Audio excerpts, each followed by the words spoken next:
Okay, this is a book review, and the book is called The Camp of Saints. And I can tell you, every other book I've ever done a book review on, I've read the book. This book, I did not read the book because I can't read the book. Why is it that I can't read the book? Because it's behind a paywall. I've seen this happen with books that big money don't want you to read about. They pay off the publisher to take the book out of print and circulation, and then even if you try to buy a used copy, they jack up the price of it. So look at this. To buy this book, it's a simple paperback book, $194. And if you want to buy the hardback, $2,500. And so what's this book about? It was written in about 1972 by a French author, Jean Raspail. And what he basically said is, big money is looking for a way to get rid of you-know-who Caucasian Christian peoples. And the question is, how can you do that? How could they accomplish that? How could they accomplish that once and for all? It's been in writing for like over 100 years, all these strategies of cow, moon,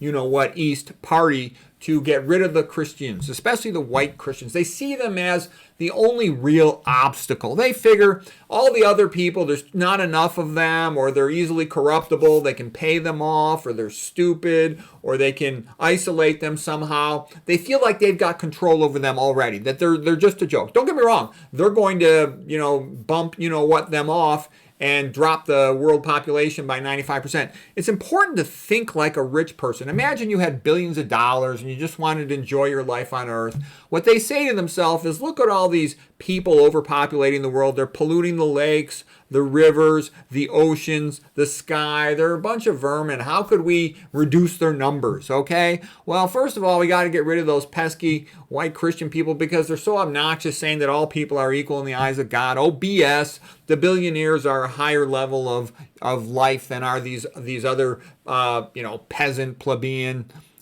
serfs and future slaves. So in order to do that, they had to come up with a strategy that would actually work long term. So they figured out what to do, and they got this idea from Camp of Saints. They actually had thought about it for a long time before this, but Camp of Saints put it into a story that was very captivating. It was a big bestseller in France, and all kinds of people were talking about it, even the higher ups. Back then, things weren't as PC, so you could talk more about it. As a matter of fact, I had a writer, one of my viewers made a comment that I thought was one of the most stupidest comments I ever heard in the world. They go, oh, you shouldn't say that big money just wants to, you-know-what side the white Christians because that sounds kind of racist. I'm like, oh, what an idiotic statement. This is what's happening. Nobody chose this to happen. This has been in writing for a long time, many decades, and the reason for it is they see that these guys are the biggest obstacle. These are the guys who did the 1776 Declaration of Independence. These are the guys who did, when it was about 1787 or so, the Constitution. They see them as a problem. They're an obstacle. They want everybody else either gone or enslaved.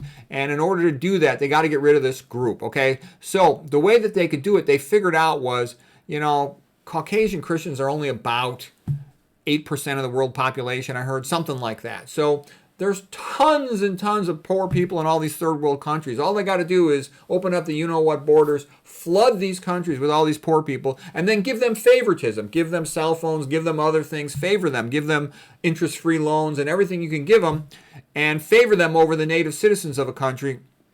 And, create conditions where there's conflicts, and you'll be able to drive out the resident native population pretty easily and permanently. And that's the strategy. And the average white Christian is a rather, functional illiterate, doesn't know anything about history, doesn't even realize that they're undergoing a you-know-what side. And all this other gaslight nonsense is all part of it, telling women that their career is more important than their family. Since the beginning of time, a woman's family has been more important to her than her career. Okay, and there might be some special exceptions. Okay, if you're Ayn Rand, the smartest woman who ever lived, and you don't have any kids, obviously your career as a writer is more important than your kids. Okay, but for any woman practically you talk to, they want to be with their kids after they're, it seems fun to have a job up until you're about 30, chatting around with your friends and going out on the weekend or something. But you get past that, you want to be with your kids. That's just a normal thing. Okay, well, anyways, the higher a woman's academic IQ and achievements, the less likely it is to ever have a kid. And there's a tremendous increase in the number of women that can't have babies anymore. And there's a tremendous increase in the number of the ones that don't want to.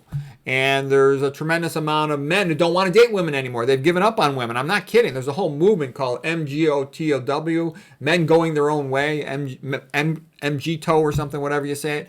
So anyways, though, I thought this was extraordinary, this idea of putting stuff behind a paywall. You see the same thing when you try to look up research papers. If you want to look up a research paper that tells you how to cure a disease for free, you often have to spend a lot of effort or often pay to actually see that paper. McDougall talked about a way you can kind of see some papers. He had a link that sometimes enables you to get into seeing those papers in some of his talks.